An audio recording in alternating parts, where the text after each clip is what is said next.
Assalamualaikum warahmatullahi wabarakatuh.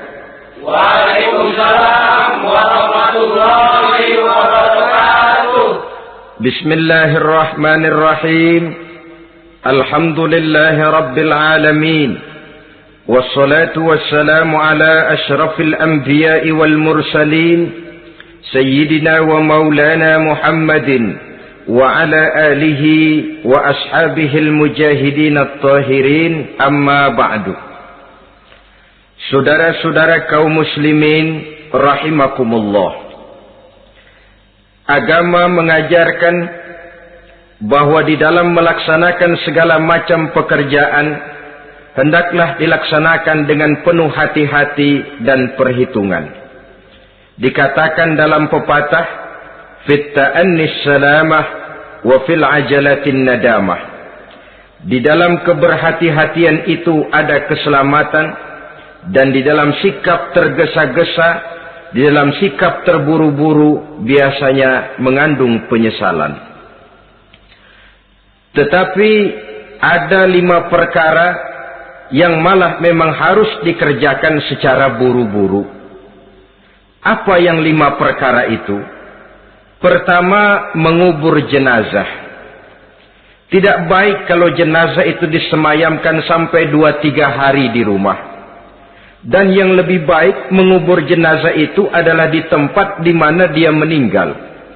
Contohnya adalah baginda Nabi. Beliau kelahiran Mekah.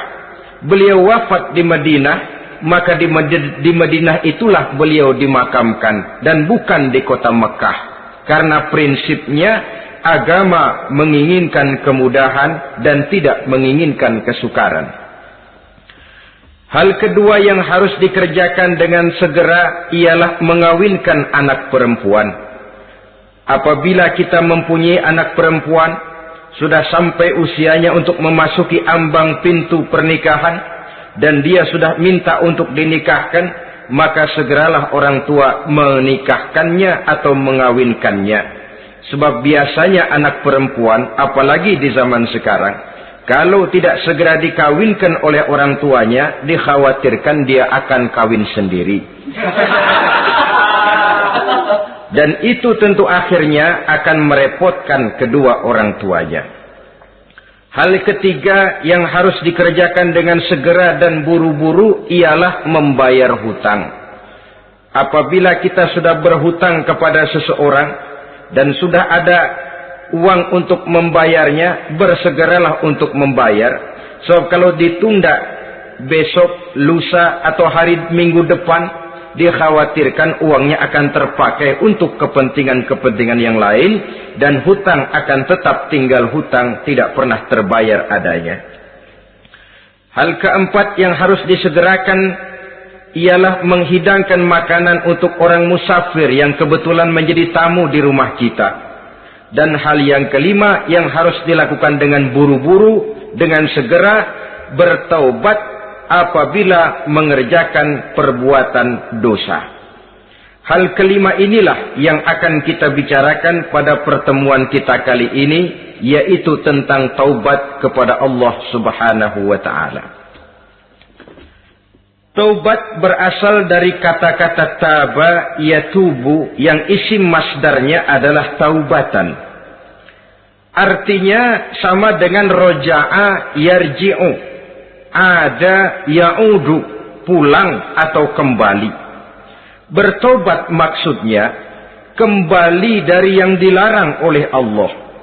Kalau dalam perjalanan hidup ini kita suka menerjang larangan-larangan Allah, melaksanakan apa-apa yang dilarang olehnya, maka taubat artinya meninggalkan larangan-larangan itu dan kembali kepada apa yang diperintah oleh Allah Subhanahu wa ta'ala.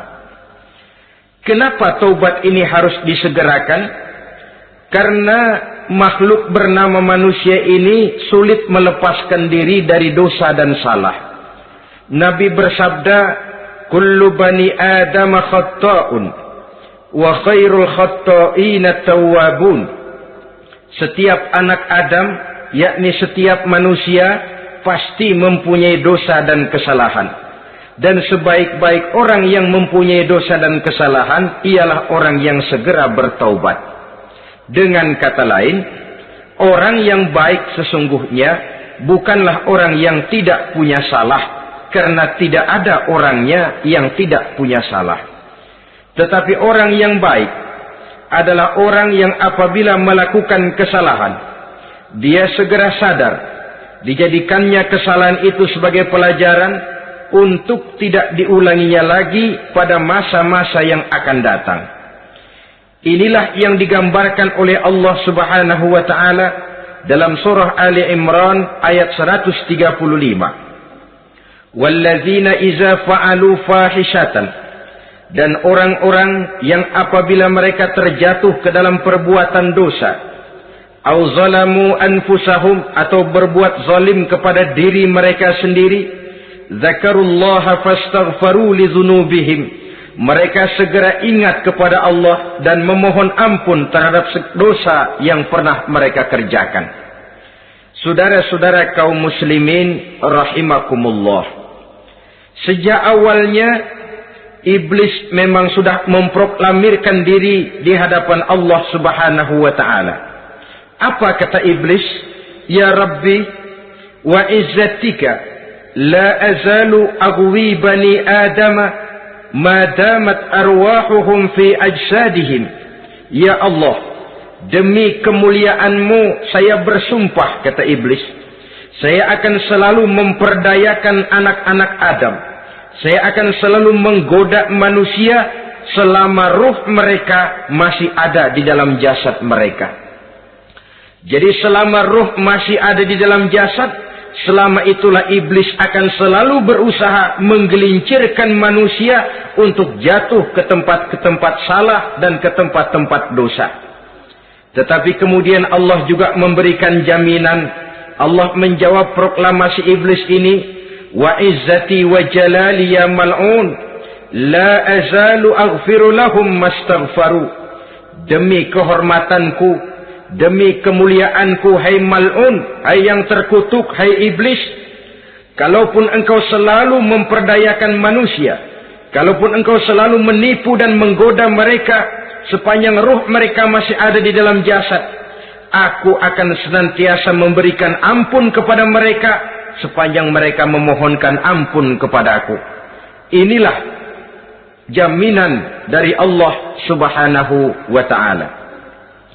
Saudara-saudara kaum muslimin rahimakumullah, oleh karenanya apabila kita berbicara tentang taubat, artinya kita berbicara tentang tingkah laku kita dalam kehidupan sehari-hari. Apa yang harus kita lakukan untuk sempurnanya satu taubat? Pertama, menyesal terhadap dosa yang pernah kita lakukan.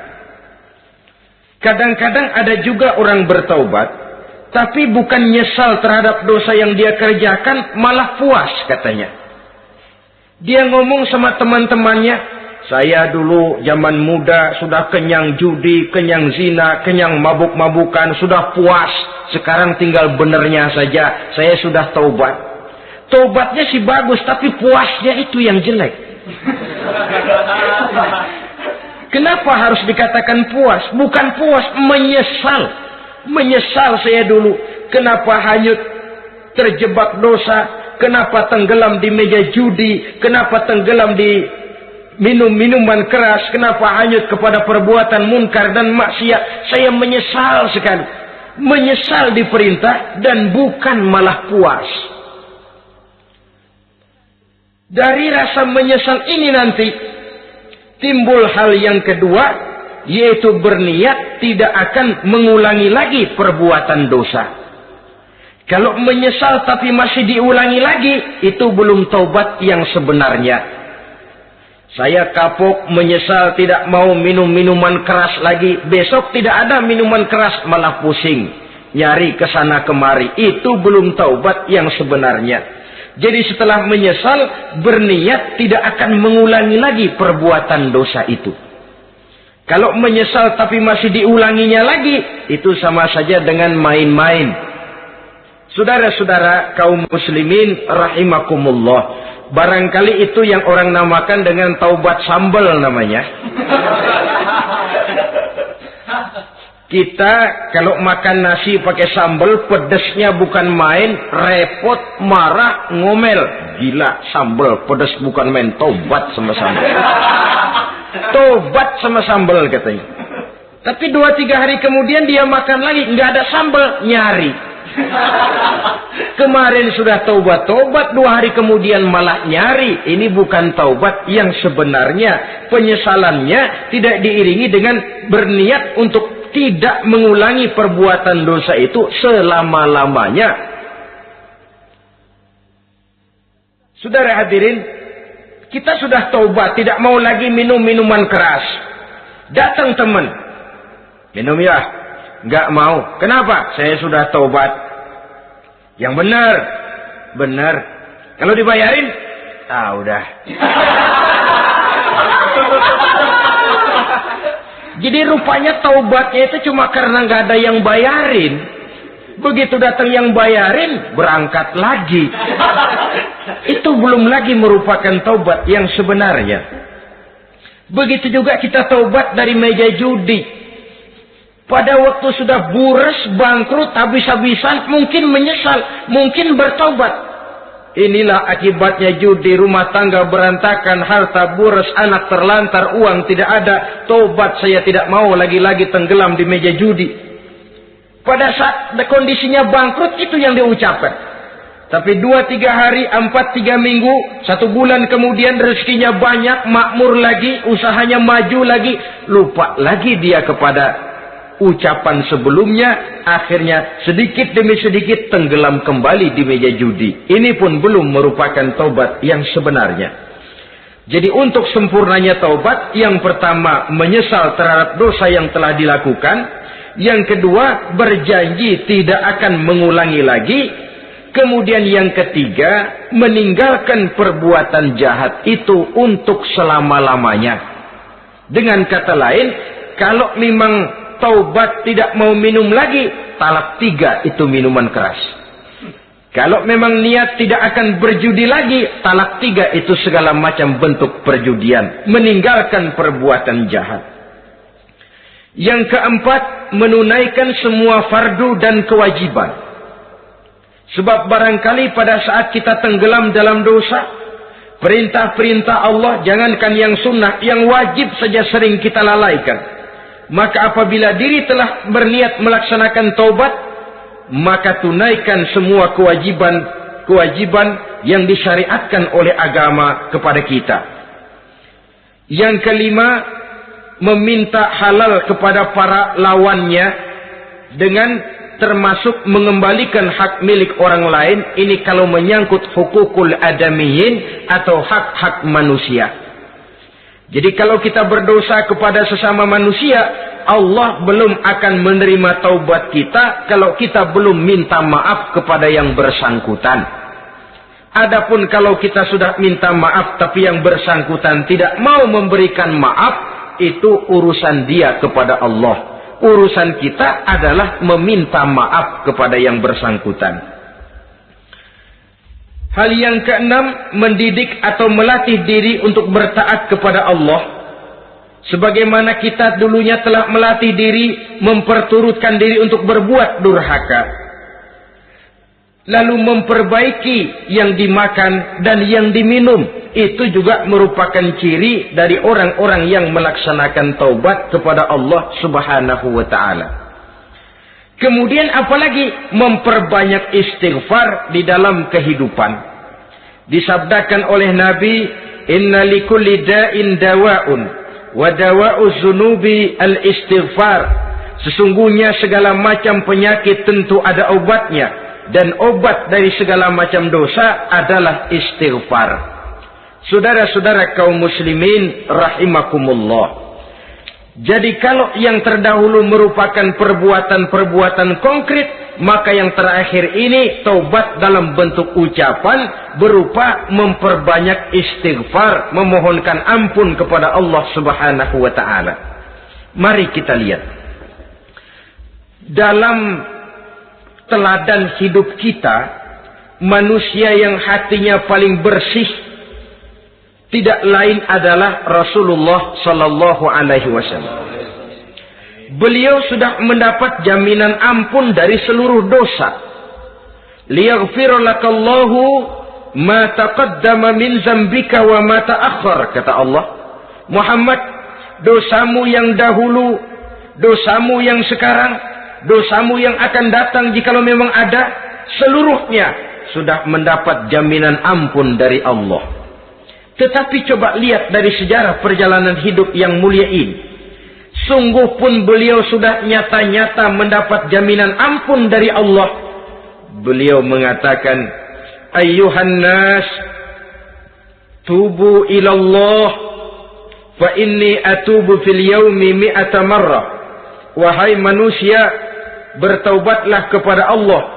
Maka sesungguhnya saya, kata beliau, dalam satu hari bertaubat 100 kali kepada Allah. Dalam riwayat yang lain, sab'ina marrah, 70 kali beliau mengucapkan istighfar minimalnya dalam sehari semalam. Orang yang sudah nyata-nyata mendapat jaminan ampun dari Allah ini, satu hari satu malam istighfarnya minimal 70 kali. Apatah lagi kita yang nyata-nyata belum mendapat jaminan ampun dari Allah. Di dalam satu hadis diriwayatkan bahwa iblis laknatullah alaih pernah berkata, ahlaktun nasa bizzunubi wal ma'asi. Aku rusak dan aku hancurkan kehidupan manusia dengan dosa dan dengan segala macam perbuatan maksiat. Iblis menghancurkan manusia dengan menanamkan kegemaran berbuat dosa dan menanamkan kesukaan untuk bergelimang dalam dunia maksiat. Tetapi kemudian iblis mengakui, wa ahlakuni bila ilaha illallah wal istighfar. Tetapi kemudian terbalik, manusia menghancurkan aku dengan kalimat la ilaha illallah dan dengan istighfar, yakni mengucapkan astaghfirullahal azim. Inilah senjata pemungkas menghadapi upaya iblis untuk menghancurkan manusia. Kalau iblis menghancurkan manusia dengan perbuatan dosa, dengan menenggelamkan manusia ke dalam perbuatan-perbuatan maksiat, hendaknya kita sadar.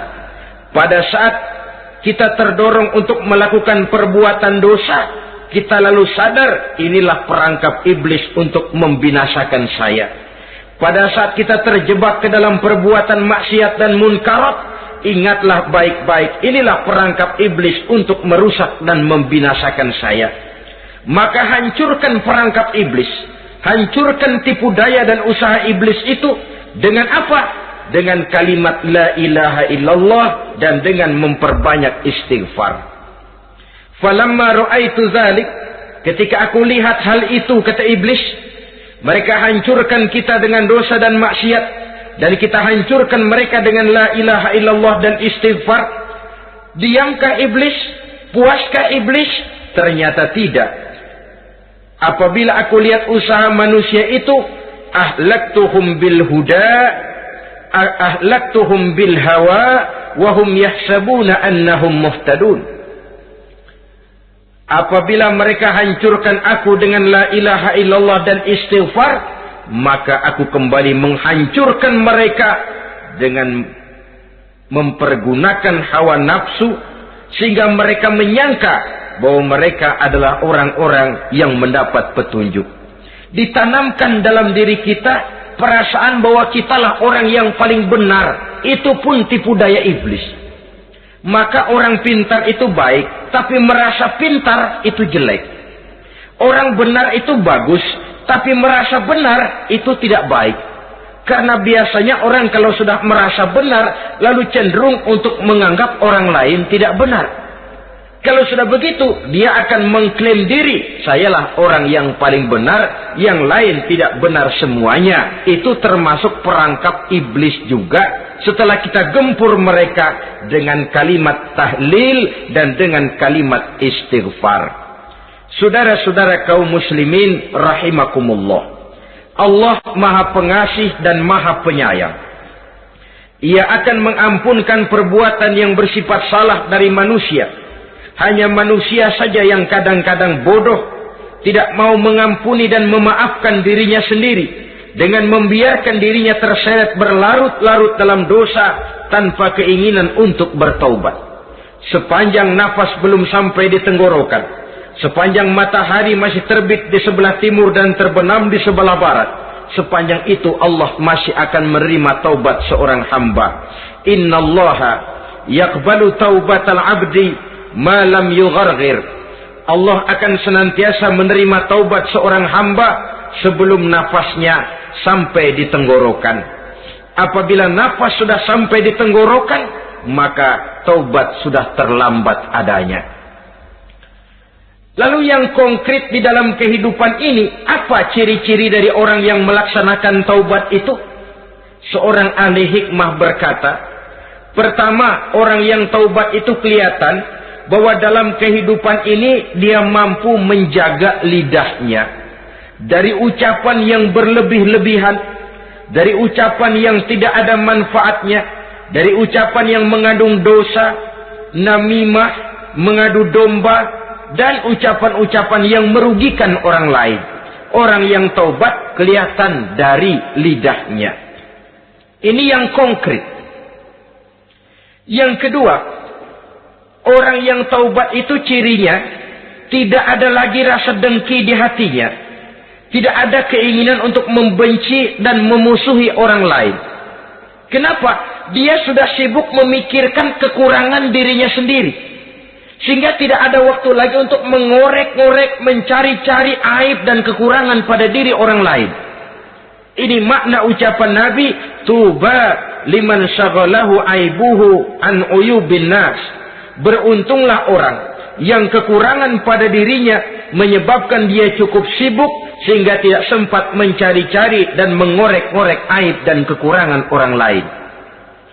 Berbeda dengan orang yang masih jauh dari sikap taubat. Selalu berusaha mencari dan mengorek-ngorek kekurangan orang lain, sementara aib dan kekurangan dirinya diumpetin. Ini namanya ilmu kancil. Orang lain disorotin, dia ngaling. Ngumpet. Kerjaannya apa? Monten orang lain saja. Dia sendiri tidak mau diponten dan tidak mau memonten dirinya.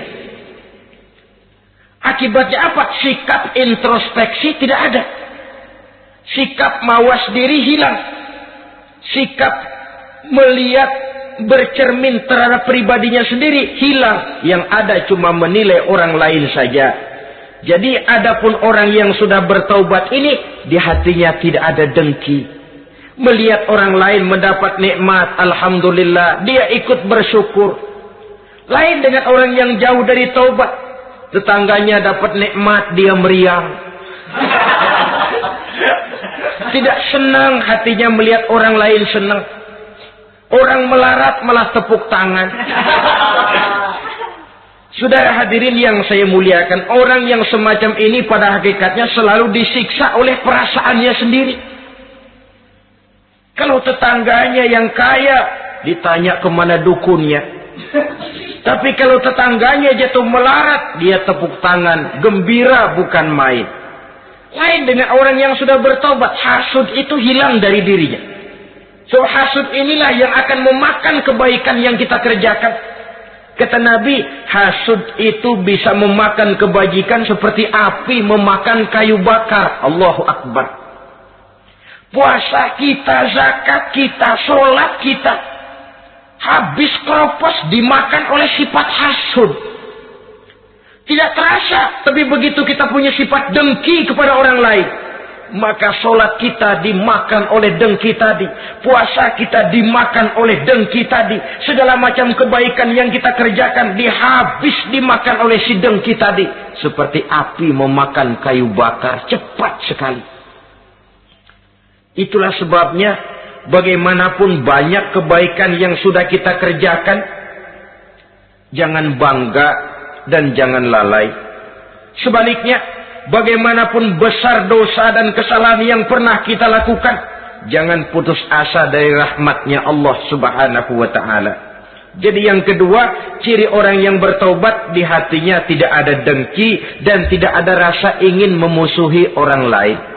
Dia berhadapan dengan setiap orang dengan modal husnuzon, baik sangka kepada Allah. Tidak a priori. Kadang-kadang ada orang ketemu saja baru tapi sudah punya rasa jelek. Diperturutkannya suuzonnya.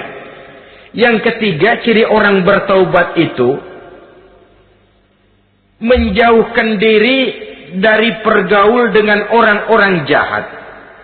Sebab kita tahu bahwa pergaulan sangat besar pengaruhnya dalam ikut membentuk kepribadian manusia.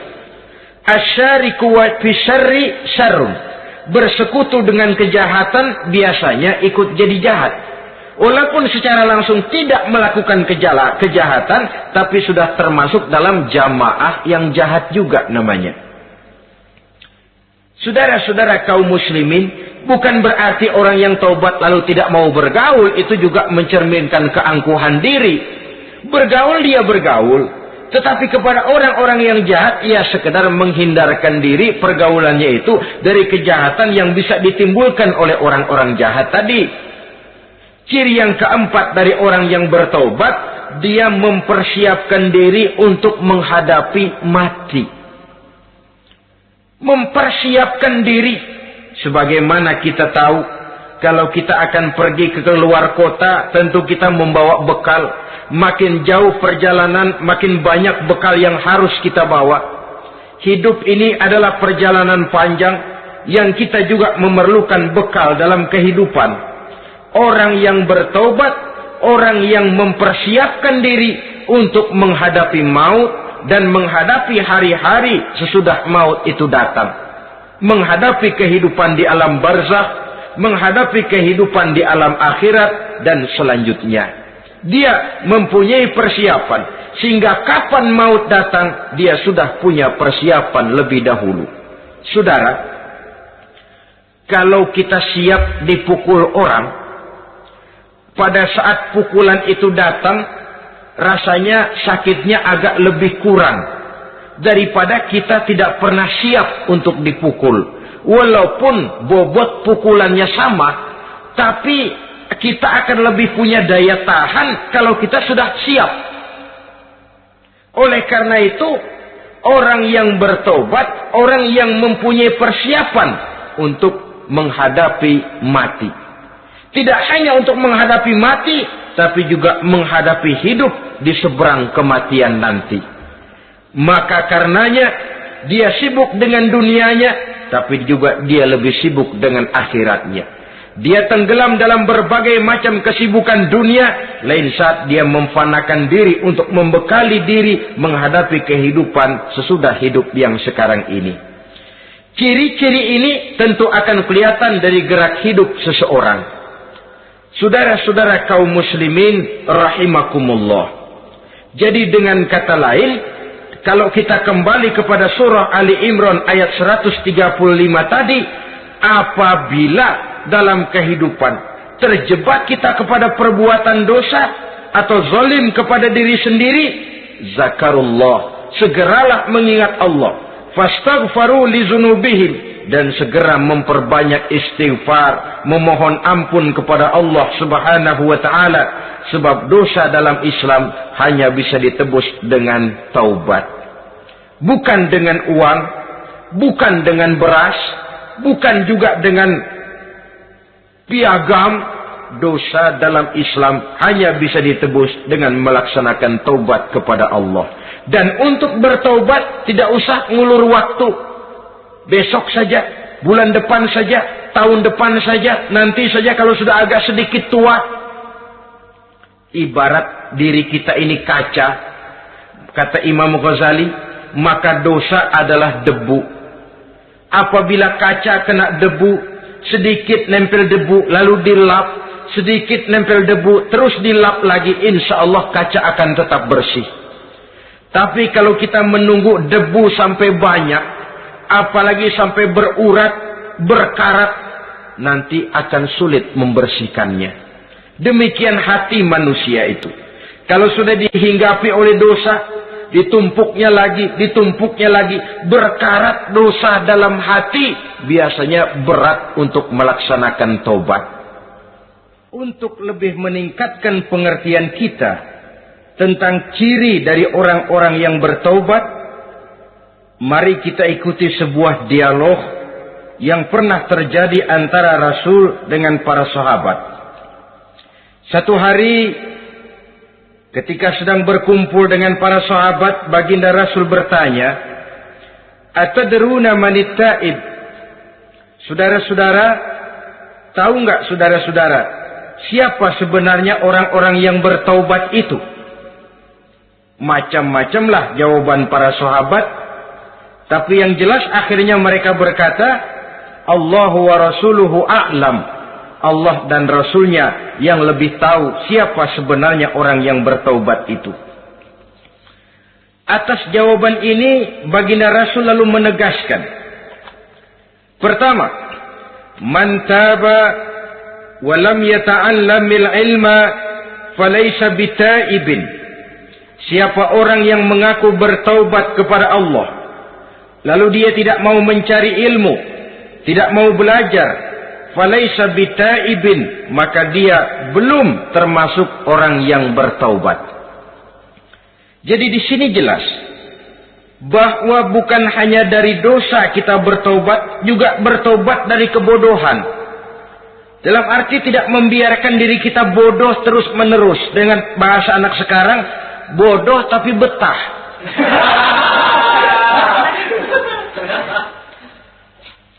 Orang yang mengaku bertaubat tapi tidak menggali ilmu, tidak mau belajar, tidak mau mencari ilmu, tidak hadir di mana majelis taklim, belum dianggap taubat yang sebenarnya. Jadi grafik orang yang taubat itu kelihatan dari kesungguhannya mencari ilmu, menghadiri majelis taklim, menghadiri kuliah-kuliah, ceramah-ceramah dan diskusi-diskusi keagamaan. Rakus dia dengan ilmu pengetahuan agama. Sehingga dengan ilmunya, taubatnya semakin mantap. Ini ciri yang pertama. Lalu beliau bersabda lagi, وَمَنْ تَابَ وَلَمْ يَزْدَدْ فِي الْعِبَادَةِ فَلَيْسَ بِتَائِبٍ. Barang siapa yang mengaku bertaubat, tapi ibadahnya tidak tambah-tambah, maka dia belum termasuk orang yang taubat. Orang yang bertaubat, ada grafik peningkatan ibadahnya. Jadi kalau mulutnya taubat, minta ampun, tapi ibadahnya gitu-gitu aja, belum merupakan taubat yang sebenarnya. Jadi pada saat dia melaksanakan taubat, memproklamirkan diri untuk kembali ke jalan Allah, nilai ibadahnya meningkat. Kalau sholatnya tadinya cuma sekedar yang wajib-wajib saja, setelah dia taubat, bertambah melaksanakan yang sunnah, rawatibnya, qobliyah, ba'diyahnya. Atau kemudian nawafilnya berupa tahajud, hajat, duha, istikharah, dan sholat-sholat sunnah lainnya. Jadi kelihatan dari peningkatan ibadahnya. Ini ciri yang kedua. Yang ketiga kata Nabi lagi, وَمَنْ تَابَ وَلَمْ يَرْضَ الْخُصَمَاء falaysa bitaibin. Barang siapa yang mengaku bertaubat kepada Allah, tapi dia tidak bisa meridhoi musuh-musuhnya, maka belum lagi dia dianggap orang yang bertaubat. Meridhoi, memaafkan musuh. Saudara, memberi maaf itu lebih sulit daripada minta maaf. Tapi memberi maaf lebih mulia daripada minta maaf. Minta maaf gampang, memberi maaf yang sulit. Karena itu orang yang memberi maaf menunjukkan jiwa yang lebih luhur daripada orang yang minta maaf. Sebab apa? Posisi orang yang memberi maaf kan posisi orang yang menang. Biasanya dalam posisi menang orang gampang congkak dan sombong. Orang datang minta maaf kepada kita, lalu timbul keseganan. Iya, minta maaf sih gampang. Memberi maaf itu yang sulit, tapi itu yang sangat dianjurkan. Dan itu merupakan ciri dari orang-orang yang bertaubat. Lalu apalagi? وَمَنْ تَابَ وَلَمْ يُغَيِّرْ لِبَاسَهُ وَزِينَتَهُ فَلَيْسَ بِتَائِبٍ. Barang siapa yang mengaku bertaubat, tetapi pakaian dan perhiasannya tidak berubah, maka dia belum lagi dianggap bertaubat. Orang bilang pakaian memang kulit, yang penting isi. Tetapi bagaimanapun kulit mencerminkan isi. Dari pakaian kita bisa mengkaji kepribadian seseorang. Saya berpendapat bahwa pakaian penting, kulit juga penting. Kulit penting, isi penting. Kulit tanpa isi tidak ada artinya. Isi tanpa kulit juga meragukan orang. Wah, yang penting kan isinya, kulitnya gimana saja. Saya mau tanya, saudara dapat duren di jalanan, isi aja nggak ada kulitnya. Kira-kira dimakan nggak duren? Paling kurang akan menimbulkan keraguan. Jangan-jangan sudah dicampur racun ini. Jadi dengan demikian orang yang bertaubat ini kelihatan dari cara berpakaian, cara berhias diri, tidak over.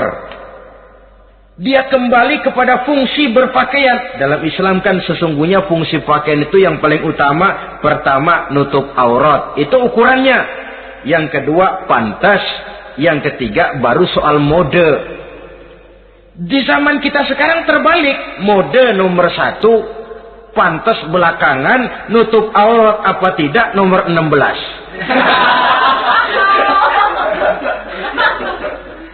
Kalau sudah mode, kita kekira kekurangan pertimbangan. Ini buat saya pantas apa tidak? Ini menutup aurat apa tidak?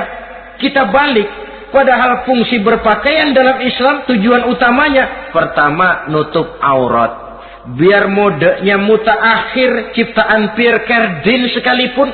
Kalau memang tidak nutup aurat, ya hukumnya masih belum berpakaian. Atau juga ukuran yang kedua, pantas. Yang orang lain pantas kita pakai, belum tentu kita pantas.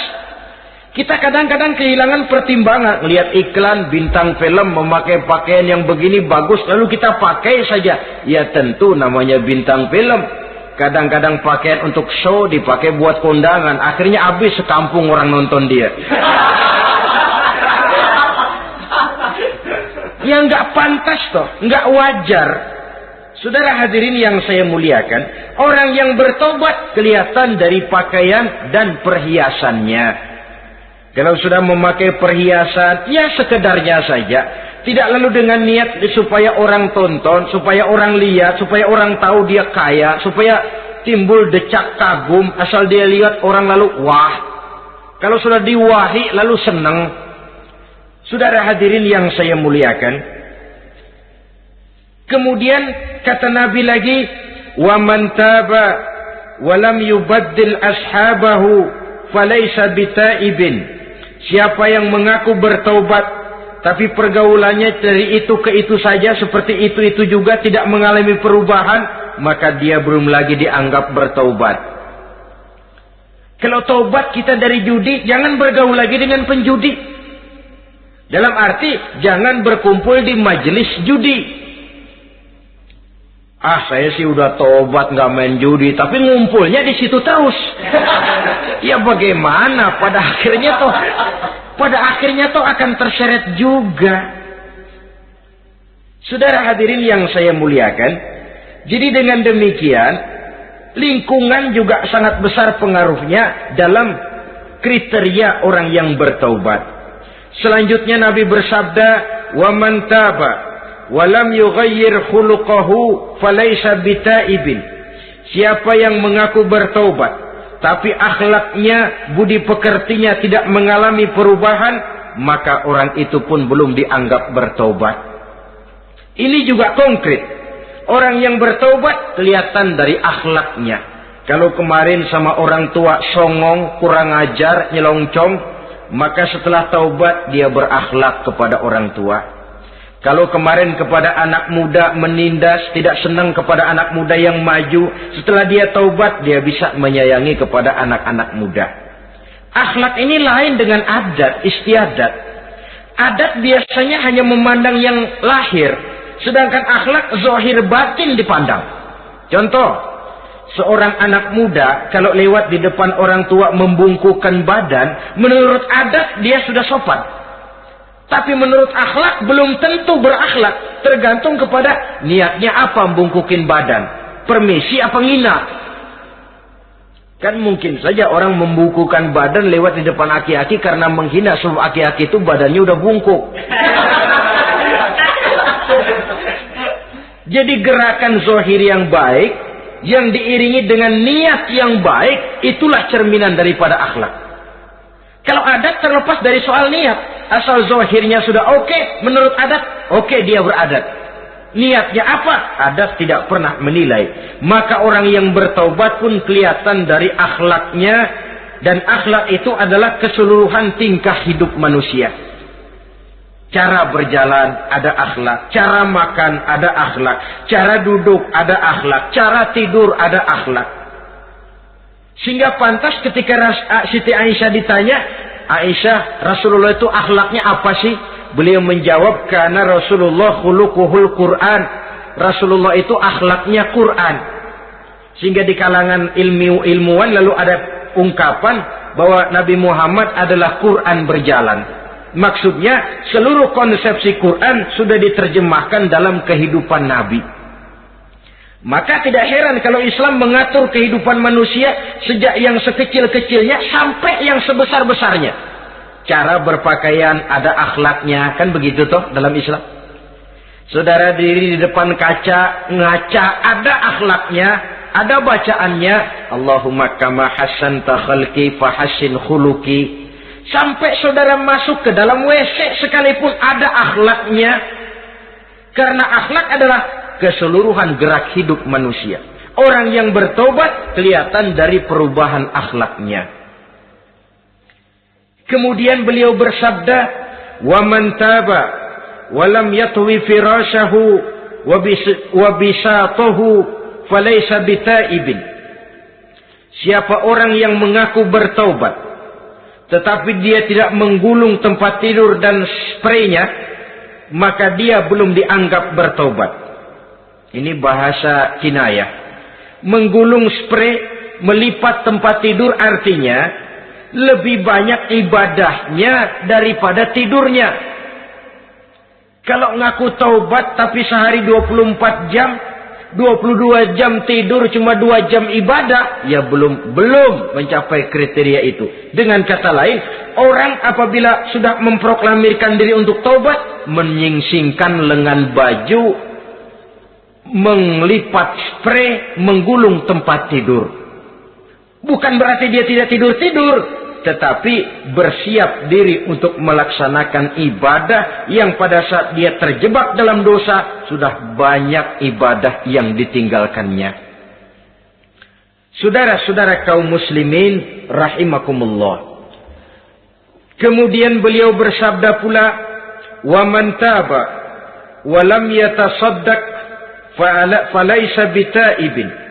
Barang siapa yang mengaku bertobat, kemudian dia tidak menyedekahkan karunia yang diberikan Allah kepadanya, maka taubatnya belum lagi dianggap taubat yang sebenarnya. Faman istabana minal abdi hazihil khisal fahuwa taibun haqqa. Apabila nyata tanda-tanda ini pada diri seorang hamba, maka barulah taubatnya dinamakan taubat yang sebenarnya. Jadi untuk taubat itu ada 2 jalan yang bisa kita tempuh. Pertama, taubat dengan lisan. Taubat dengan ucapan. Dalam artian apa? Memperbanyak istighfar. Istighfar yang mana? Yang mana yang mungkin saja. Kalau waktunya sempit ya istighfar yang pendek-pendek. Astaghfirullah, astaghfirullah, astaghfirullah. Mau yang lebih panjang, astaghfirullahalazim allazi la ilaha illa huwal hayyul qayyum wa atubu ilaih min jami'il ma'asi waz dzunub la haula wala quwwata illa billahil aliyyil azim. Ada waktu yang lebih panjang lagi membaca sayyidul istighfar. Tiap kali berbuat jahat, tiap kali diiringi dengan istighfar. Nah, ini yang bisa runtuh dengan istighfar ini dosa apa? Dosa yang ringan. Dosa yang biasanya dilakukan oleh panca indera kita. Mata ini dosa mata, insya Allah bisa runtuh dengan istighfar. Ngelihat yang haram, cepat nunduk, astagfirullah. Habis nunduk, jangan ngeliatin lagi.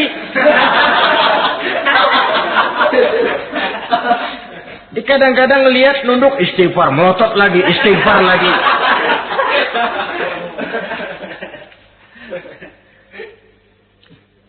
Saudara hadirin yang saya muliakan, kata Imam Ali, nazratul ula laka wasaniyatu alaika. Ini dalam menjaga mata. Pandangan pertama rezekimu kelihatan, namanya kelihatan kan rezeki. Pandangan pertama rezekimu, ulangannya dosamu. Ulangannya ini yang bisa membawa dosa. Dosa karena lidah, mengucapkan kata-kata yang menyakitkan orang. Dengan istighfar, insya Allah runtuh. Adapun dosa-dosa besar lainnya, tentu harus dengan perbuatan. Tidak cukup dengan sekedar istighfar saja. Perbuatannya apa? Itulah seperti yang sudah saya sampaikan pada ciri-ciri orang yang bertaubat tadi. Oleh karenanya, beruntunglah kita masih diberikan umur oleh Allah. Sehingga segala dosa dan kesalahan yang kita lakukan, kita masih punya kesempatan untuk mengadakan pemutihan, bertaubat kepada Allah. Nah, apa kemudahan yang diberikan Allah kepada orang yang melazimkan istighfar di dalam hidupnya? Pertama, kata Nabi, man lazimal istighfar, siapa orang yang melazimkan, membiasakan diri istighfar, diberikan keistimewaan oleh Allah. Pertama, ja'alallahu lahu min kulli dhiqin makhraja. Allah akan memberikan jalan keluar untuknya dari segala macam kesulitan. Hidup ini kan problem. Makin tinggi status sosial, makin banyak urusan. Urusan akan selesai apabila hidup di dunia selesai. Kita menyangka orang lain lebih enak dari kita, padahal tiap orang punya urusan. Yang namanya enak barangkali persis seperti pelangi biang lala itu. Tidak pernah di atas kepala kita, di atas kepala orang lain saja. Begitu kita memandang keenakan dalam hidup ini. Petani bilang pedagang enak, pedagang bilang petani enak. Tapi begitulah keenakan itu. Orang yang melazimkan istighfar, dia akan diberikan jalan keluar dari segala macam kesulitan.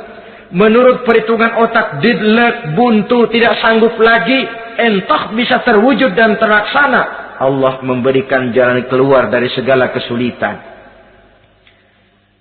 Saudara, kalau Allah sudah memberikan jalan keluar dari kesulitan, siapa lagi yang bisa bikin sulit kita? Kalau Allah yang memberikan jalan keluar, everything is running well, katanya. Semua urusan bisa jalan dengan lancar. Tapi tanpa istighfar, jauh kita dari Allah. Jalan yang sudah lapang pun bisa jadi sempit. Urusan yang sudah nyata akan selesai pun bisa jadi injelimet.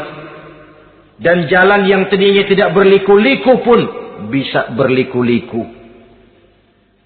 Ini faktor yang di luar perhitungan matematis.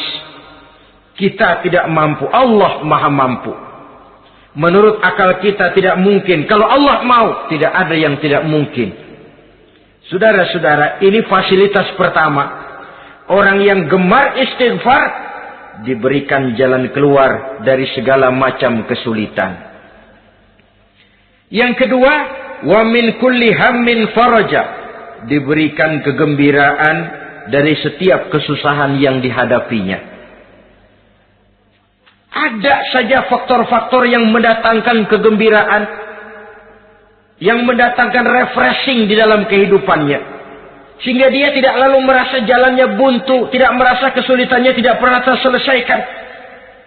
Dan yang ketiga, fasilitas yang diberikan Allah kepada orang yang gemar istighfar, wa razaqahu min haitsu la yahtasib. Allah akan memberikan kepada mereka rizki dari jalan yang tidak pernah mereka sangka-sangka. dari jalan yang tidak pernah mereka perkirakan sebelumnya. Saudara-saudara kaum muslimin rahimakumullah. Inilah fasilitas ketiga yang diberikan Allah kepada orang yang gemar istighfar. Rizkinya datang dari jalan yang tidak disangka-sangka. Sebab rizki ini juga termasuk hal gaib. Dan jangan lupa, ar-rizqu bimakna al-ata hissiyan kana au ma'nawiyan. Rizki adalah pemberian baik yang konkret maupun yang abstrak. Kita sering membatasi pengertian rezeki, maka rezeki kita jadi sering terbatas. Menurut kita kan yang namanya rezeki cuma duit saja. Kalau bukan duit, bukan rezeki. Padahal semua karunia Allah itu rezeki. Umur, rezeki. Istri, rezeki. Anak, rezeki. Pangkat dan jabatan, rezeki. Termasuk duit juga rezeki. Tapi dalam kebiasaan kita, rezeki cuma duit. Begitu duit seret, kita anggap rezeki macet. Maka akhirnya kita tidak bersyukur kepada Allah. Padahal mungkin di sektor duit macet, tapi rezeki dari segi lain, ilmu barangkali tambah, wibawa naik, pangkat naik, anak tambah, itu juga merupakan rezeki. Saudara-saudara kaum muslimin rahimakumullah. Orang yang gemar istighfar ini diberikan rezeki dari jalan yang tidak disangka-sangkanya. Dibukakan perbendaharaan Allah untuknya. Sehingga rezekinya datang dari cara yang tidak disangka-sangka. Allah Maha Kaya. Kalau dia mau, la mani'a lima a'taita wa la mu'tiya lima mana'ta. Tidak satu kekuatan pun yang mampu mencegah apa yang hendak diberikan Allah. Dan tidak satu kekuatan pun yang sanggup memberikan apa yang dicegah oleh Allah Subhanahu wa ta'ala. Ini keistimewaan yang diberikan Allah kepada mereka yang gemar beristighfar di dalam kehidupan ini. Jangan lagi berpikir, gua sih nggak punya dosa, istighfar amat. Sombong, saudara-saudara. Manusia itu lebih baik merasa banyak dosa daripada merasa tidak punya dosa.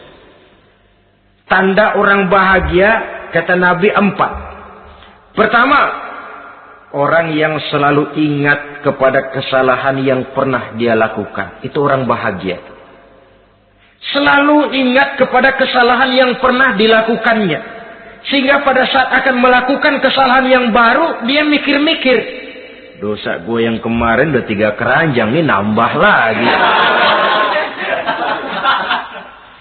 Ingatannya terhadap kesalahan yang lalu akan merupakan langkah preventif yang mencegah dirinya untuk tidak menambah kesalahannya. Orang bahagia, orang yang selalu ingat kesalahan yang pernah dia lakukan, terbayang di pelupuk mata, bukan ngumpet-ngumpetin dosa. Sebab apa yang mau kita umpetin di hadapan Allah?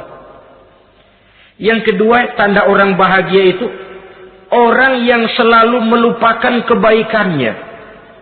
Kalau dia berbuat baik, dia lupakan. Dia anggap dirinya belum pernah berbuat baik. Sehingga di mana ada kebaikan, dia tidak bisa ikut. Dia merasa sangat rugi. Sebab dia anggap dirinya belum pernah berbuat baik. Yang ketiga, tanda orang bahagia. Dalam urusan dunia, dia lihat ke bawah. Sehingga timbul rasa syukurnya. Bahwa kalau dia sengsara, masih banyak yang lebih sengsara dari dia. Bahwa kalau dia miskin, masih jauh lebih banyak yang miskin dari dia. Bahwa kalau dia menemui kesulitan, masih banyak yang jauh lebih sulit dari dia. Dengan cara itu, jiwanya akan lapang, hidupnya akan tenang, dan dia tidak pernah ingkar kepada nikmat yang diberikan Allah. Sebaliknya yang keempat, tanda orang bahagia itu dalam urusan akhirat dia lihat ke atas. Dunia lihat yang bawah, akhirat lihat yang atas. Kalau dia bisa sholat, kenapa saya tidak? Kalau dia sanggup puasa, kenapa saya tidak? Kalau dia bisa baca Quran, kenapa saya tidak? Timbul panas, nyontoh ibadah mendatangkan kebahagiaan. Rakus ibadah malah dianjurkan. Rakus dunia malah tercela. Nah, lawanannya orang celaka, saudara-saudara. Orang celaka juga tandanya 4 lawanan yang tadi itu. Pertama, orang yang selalu melupakan kesalahannya. Kalau berbuat dosa lupa, sok bersih. Alah, dosa gue mah dikit. Saudara hadirin yang saya muliakan, orang yang selalu melupakan kesalahan, menganggap dirinya bersih, akhirnya kalau ingin berbuat dosa nggak dimikir-mikir. Tidak ada lagi yang ditimbang-timbang. Selanjutnya, yang kedua, orang celaka itu orang yang selalu mengingat kebaikannya. Akhirnya apa? Timbul sifat nepuk dada, membanggakan jasa. Lahirlah pahlawan-pahlawan kesiangan. Selalu membanggakan diri, nepuk dada. Kalau enggak saya, kalau enggak saya. Itu masjid, kalau enggak saya. Itu pesantren, kalau enggak saya. Itu umat, kalau enggak saya. Kalau enggak saya. Memangnya kalau enggak sampean kenapa? Orang yang celaka adalah orang yang selalu menghitung-hitung kebaikan yang pernah dikerjakannya. Keikhlasannya kurang, makin dia hitung, makin kurang nilai pahalanya. Makanya kalau berbuat baik, ya anggap saja buang sampah, gak usah ditengok-tengok, gak usah diingat-ingat, dan gak usah mengharap orang yang kita tempat berbuat baik akan membalas kebaikan. Saudara hadirin yang saya muliakan, yang ketiga, tanda orang celaka dalam urusan dunia, ngelihatnya ke atas. Panasnya timbul. Syirik dan dengkinya naik. Rakusnya jadi.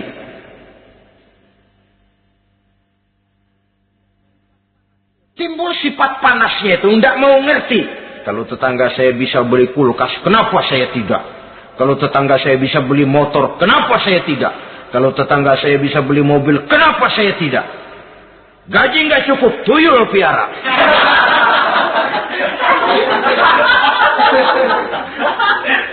Orang itu kalau sudah didorong oleh rakus kan bisa jadi menghalalkan segala macam cara untuk mencapai tujuan. Dibakar oleh sifat tamak dan rakus bin serakah.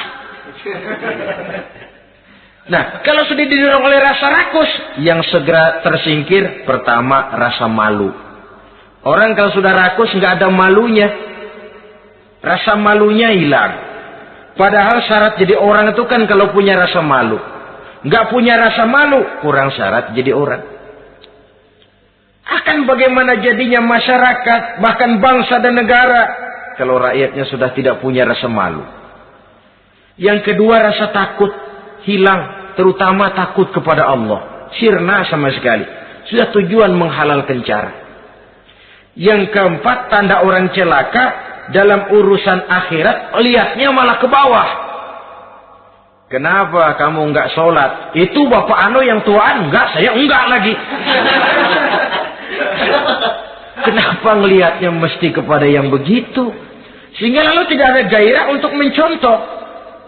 Saudara-saudara kaum muslimin rahimakumullah, walaupun serba singkat oleh karena terbatasnya ruang pembicaraan ini, mudah-mudahan bisa memberikan gambaran sepintas tentang ciri-ciri orang yang bertaubat. Dengan harapan, marilah kita menjadi orang yang bertaubat sebenarnya dengan ciri menyesal terhadap dosa yang pernah kita lakukan, meninggalkan perbuatan jahat, dan berjanji tidak akan mengulangi lagi perbuatan jahat itu. Kalau dia menyangkut hak-hak manusia, maka hak itu harus kita kembalikan, dan kepada yang bersangkutan kita harus meminta maaf. Apabila ditambah dengan kegiatan lisan, memperbanyak istighfar dalam kesempatan yang mungkin di sepanjang perjalanan hidup ini. Ini sajalah yang kita bicarakan pada pertemuan kali ini. Terima kasih atas segala perhatian. Mohon maaf atas segala kekurangan. Usikum wa nafsi bitaqwallah. Wassalamualaikum warahmatullahi wabarakatuh. Waalaikumsalam.